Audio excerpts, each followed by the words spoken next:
Okay, so this is part 2 of the video where I basically test to see if the strike pack makes a difference in whether or not you are going to make good progress in ranked. In this case, I'm trying to grind to masters. We are part 2, so this is the part where I level up from gold to platinum. This specific game. You can see we start off in a pretty bad position. Basically, there's 11 squads left. We tried to third party a team in this first ring. Did not work out. We're low on heals. We can't afford to take the fight right in front of us, so we're rotating the long way in the circle to basically reset, maybe loot in a safer area, and basically try to get good placement for final zone if we can survive there. So you can see I'll fast forward. Basically we get into a trident, we try to loot up, because we didn't really get to finish anybody, didn't get to loot any death boxes. We're just trying to survive at this point. We lost our third teammate, didn't get his banner back. So you can see here, next part, we're getting shot from all sorts of directions, still in the trident. It's basically a tough chase for obviously squads all around us, and we do have the advantage of speed. Teammates just trying to heal. Because we are a duo, we're going to assume 8 other squads, 21 people, it's very likely, or sorry, 22 other people, it's very likely we're going to run into trios.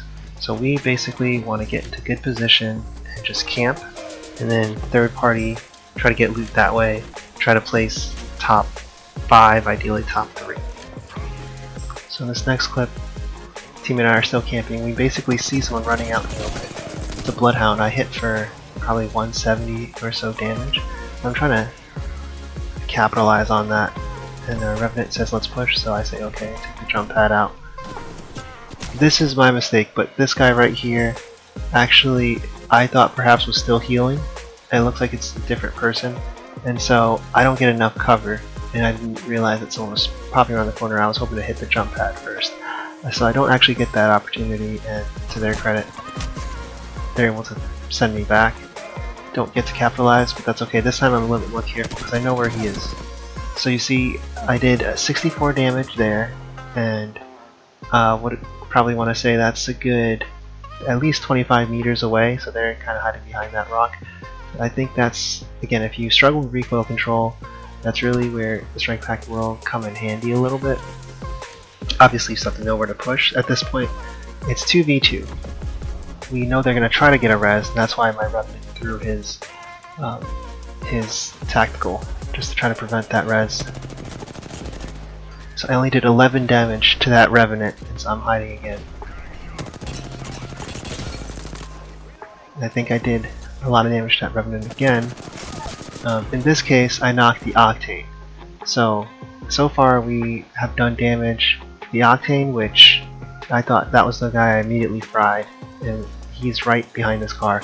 There's a Revenant that's even further around this car that I shredded for 11 damage, so I know he's probably going to be somewhat full. I have half my health, half my life.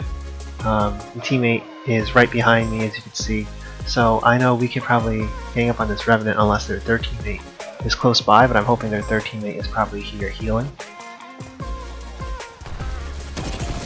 So yeah, the Revenant actually got silenced, so I'm running away because at this point I'm the person that got focus fired on. I don't think my teammate even shot at the other Revenant, and I don't know where that third teammate is, but like I said, I suspected they were behind that rock all the way back there. So I'm running, and I'm hoping that once my teammate is fully healed, he can get the majority of the bullets soaked, and then we can team shoot after I just heal up a little bit. So let's see. I think I dodged behind the rock. I spin around, but okay, so I spin around trying to find the third teammate and also hide. Third teammate looks like immediately downs my teammate.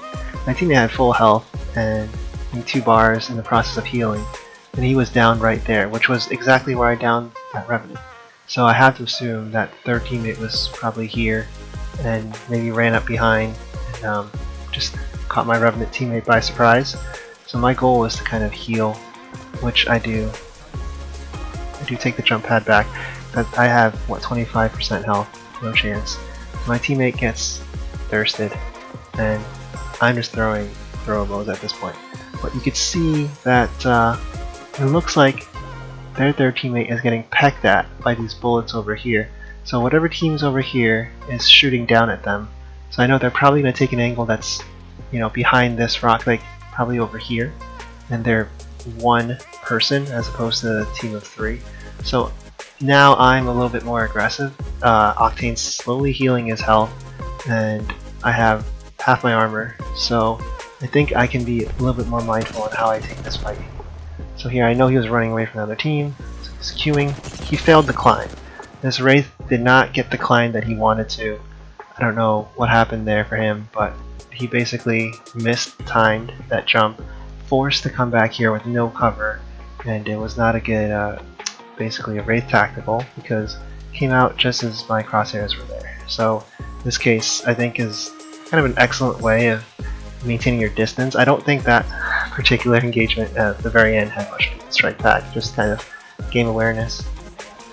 So from here on, get a quick shield swap, probably heal from behind these rocks so that the team pecking at the Wraith is not going to peck at me as well. Now I see that they're shooting way off in the distance, and you can see at this point, I'll just save you the trouble, but basically I recovered the banner.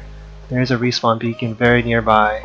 There's 5 squads left, 13 different people, so once I get my teammate back, it's be 4 other squads with 12 people, so all trios. That's okay.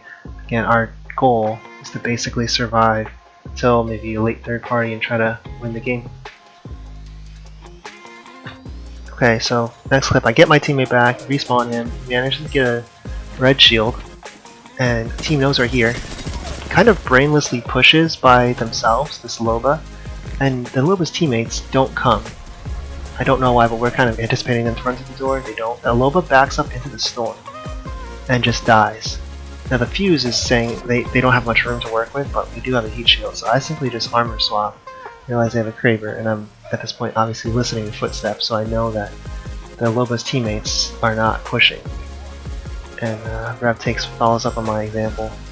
So we're doing pretty well at this point. I think the Loba was just not playing very smart, and I'm willing to scout out the field a little bit. Notice a Wraith right there, down. They hit me for a small bit of damage, but I say push because we got the Loba, the Wraith is down. Smart portal on their part because they can always run away. But now I'm getting shot by a different team to the right, and the last teammate's focusing on me, so I need to shield that.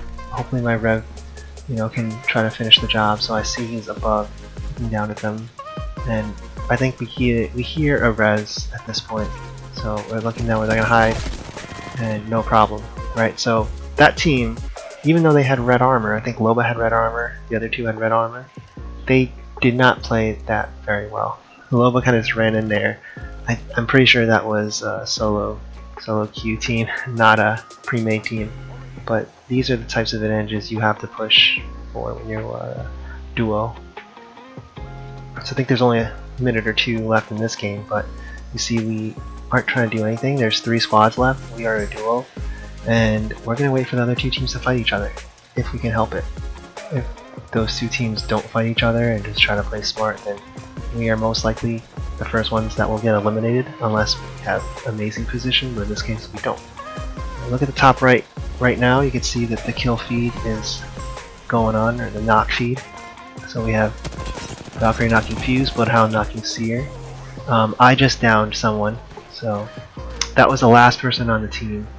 So I'll replay that part again. I think maybe, again, R301 really overpowered with the strike pack in my opinion, or just in general. You can see this person, what do we think is maybe 30 meters away or so from where I'm standing. They don't have cover because they're just so preoccupied with the other team, but pretty decent beam, and that's it for that team. So here, looks like the Revenant teammate was able to knock somebody. I'm able to get that other knock, so I'm thirsty. Then that last teammate gets me, but that's okay. So we know at this point it should be a 2-on-1. We are thrilled with that, right? So we're just trying to play somewhat conservative. So I'm hunting for the other knock. I know where they are. This grenade is meant for the other teammate, and then that thermite thankfully does hit the knocked teammate, the knocked enemy. Looks like it's going to eliminate them. And we just run around and we get the win. So that was a really good example of basically being patient, waiting for the right opportunity for teammates to make mistakes. In this game, the mistake was really bad. Loba pushing kind of by herself, got the armor swap, and then I get a Kraber shot. But there's going to be games like this in Gold, even Platinum, where you just capitalize on other people's mistakes, and strikepack might help for 301 laser, but say 50% not strikepack at least.